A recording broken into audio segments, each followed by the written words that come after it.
একে তো শীতকাল, তার উপর ছুটির দিন। তো সকালবেলা এমনি আলিস্য ছেড়ে কম্বলের তলার থেকে বেরোতে বেশ খানিকটা সময় লাগে। তার উপর যদি কোথাও যাওয়ার হয় তাহলে তো আর কোনো কথাই নেই। তো যাই হোক, সকাল সকাল তাড়াতাড়ি করে রেডি হয়ে শীতের পোশাকে নিজেদের আষ্টে পৃষ্ঠে মুড়িয়ে তিনমূর্তিতে রওনা দিলাম। স্টেশনে পৌঁছালাম, ট্রেনের জন্য অপেক্ষা। তারপরে কুয়াশার মোড়কের আড়াল থেকে ট্রেন বাবাজির দেখা মিলল।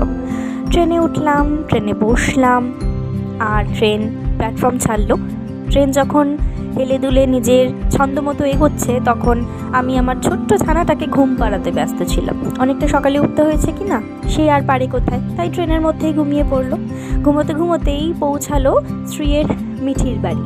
সেখানে গিয়ে তার আদরের কোলেই কিন্তু তাকে দেওয়া হলো, মানে তার মিমির কোলেই তাকে দিলাম শোয়ানোর জন্য। আর আমি আর স্ত্রীর পাপা একটু ঠান্ডাটা কাটানোর জন্য বেশ ধোঁয়া ওঠা গরম গরম কফিতে চুমুক দিলাম। আর যেহেতু অনেকটা সকালে বেরিয়েছি, খাওয়া দাওয়া সেরম কিছু হয়নি, তাই জলখাবারটাও সেরে ফেললাম। সালটা তো 2025, তো আমরা যেন এই 25-এর উদযাপনেই মেতে উঠেছিলাম।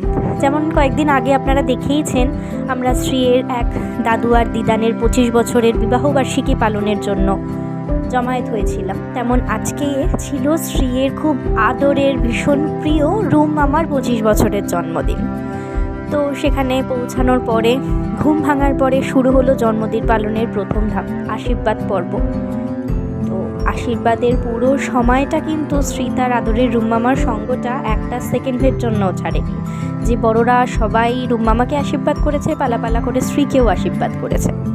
যাই হোক, আশীর্বাদ পর্ব মেটার পরে তার মাঝখানে গিফট দেওয়ারও পর্বটা সেরে নেওয়া হয়েছিল।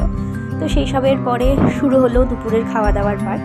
বার্থডে বয়কে সুন্দর করে সাজিয়ে গুজিয়ে খেতে দিয়ে আমরাও নিজেদের লাঞ্চটা সেরে নেওয়ার জন্য বসলাম। পেট পুড়ে, পেট পুজো সেরে তারপরে কেক কাটিংয়ের পর্ব।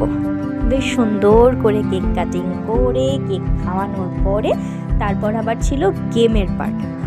সেখানেও খানিকক্ষণ মজা করে তারপরে আবার বাড়ি ফেরার পালা। সেই স্টেশনে আসা, ট্রেন ধরা, তারপর বাড়ি ফেরা, সব মিলিয়ে সারাদিনটা কিন্তু বেশ জমজমাট, খুব সুন্দরভাবে কাটিয়েছি।